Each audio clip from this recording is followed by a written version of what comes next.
My name is Eric Bush, and I am the owner, head roaster, and founder of LongStory Coffee based in Belleville, Illinois. For some businesses, it's easy to not focus on sustainability. Coffee, on the other hand, it's a consumed product. It's a grown, farmed product.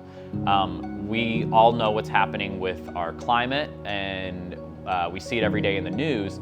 And I personally see it when I talk to these farmers with the dry spells, the wet spells, the extreme heats, the extreme colds.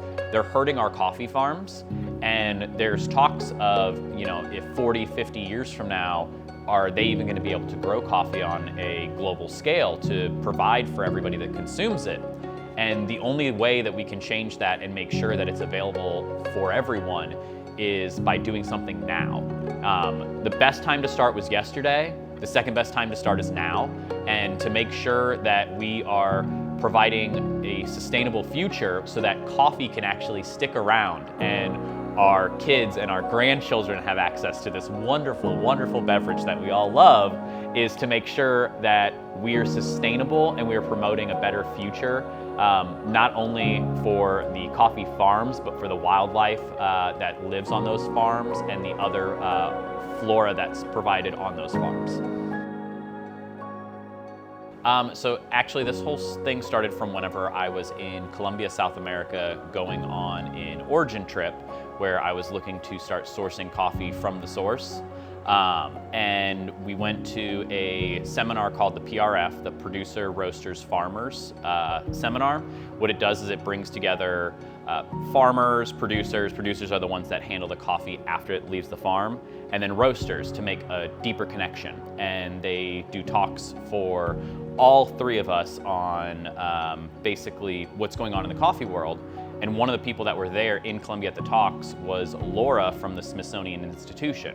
And she was giving a talk on their Smithsonian bird-friendly certified coffee that they were trying to get the word out to not only us roasters, but to the producers and the farmers that were there as well, to try and get everybody on board with it. So I was able to sit in and actually listen to Laura from the Smithsonian Institute in Colombia, South America, start talking about this program, which really piqued my interest and let me kind of follow up with her once I got back in the States about the program to learn more about it. Right now, even with the program being 25 years old, the heaviest focus is in South America.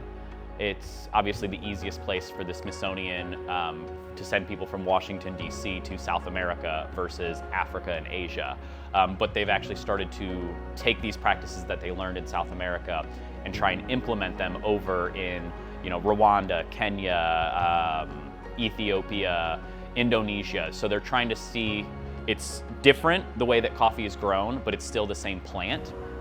Different wildlife, different flora that's present in these different countries, but they're slowly working on trying to refine their practices and open it up to a global scale of things as well. Especially with the Smithsonian coffee that we were talking about, they noticed that through research in their just biodiversity and their basically their bird programs, they were noticing that coffee farms were killing native wildlife. And if they weren't killing them, they were at least disparaging them from staying on the farms. So these normal coffee farms where they basically deforest the land, plant rows of coffee trees, they were only seeing roughly 60 different types of wildlife on these farms, when there was people that had more naturally growing coffee farms where they would let all of the other natural trees and bushes and things like that survive on the farms with them. And as you were saying, shade grown, so some taller trees that would overlook these short coffee bushes that only grow 8 to 9 feet tall. And when they sent their people out there, the Smithsonian sent their people there, they noticed that there was over 140, 150 different types of wildlife on these farms. And so they started to say, what is different here versus the other ones, and how can we make it to where more farms are promoting, your local wildlife, especially birds, because they were the ones that were most heavily impacted for their nesting and then, their food sources from the fruits and then the the insects that they get from the soil as well. So That's where the Smithsonian bird-friendly certification came about 25 years ago, and where it really hooked us, because we want to be able to give back more than what we're taking away, even at the coffee roasting and selling side of things. And our way of being able to do that is by working with farms that are doing that. So if we support them, then they're going to grow, and then hopefully there's going to be more of them in the future if people are focused on those things. In the actual bird-friendly program, we're the 101st roaster out of 25 years.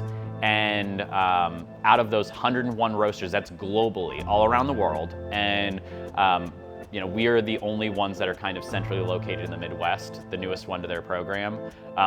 I hope that's not the case forever. I hope that we're flooded with other ones around the area in the Midwest and St. Louis area that want to become bird-friendly certified and Smithsonian certified. Would it take away the glamour of us being the only one? Yes, but we're not doing it for that. We're doing it for the mission itself of creating a more sustainable, a better future for our coffee farms and the wildlife that's on those farms.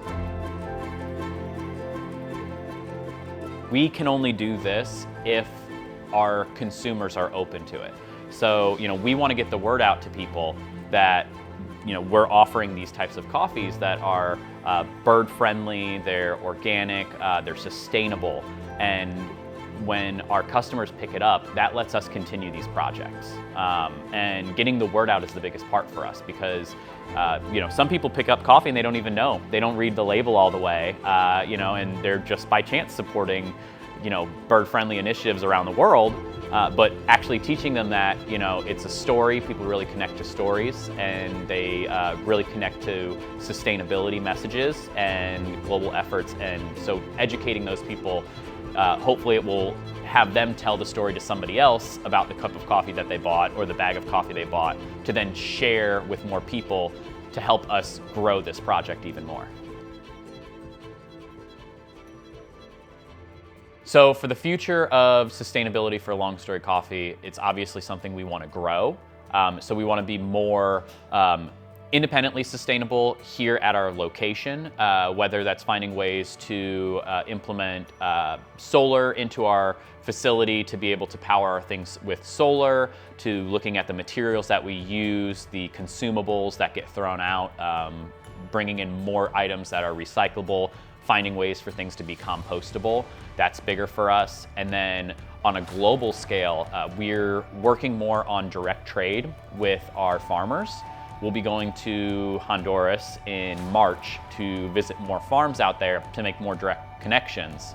And part of that is making sure that we're supporting the people that are supporting us. So those farmers indirectly are supporting us by providing us with the great coffee that they produce. And in return, we want to make sure that we're supporting their efforts by making sure they're having fair pay, they have access to all the materials that they need, and that they have a direct connection with us to know what we need from them, which will help them grow. And basically, the sustainability side of that is when these farmers are working on their farms, we want to make sure that they're not just looking for the next 5, 10 years, 15 years of what these farms can produce.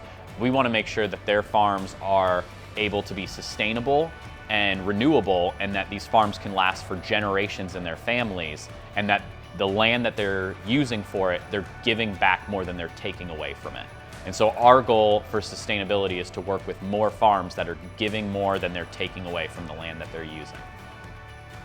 If you're looking to find more information on us, you can come visit us at our cafe in downtown Belleville, or you can go to our website, longstorycoffee.com, or follow us on social media. Instagram and Facebook is the best way to keep up to date on all the new things we've got going on.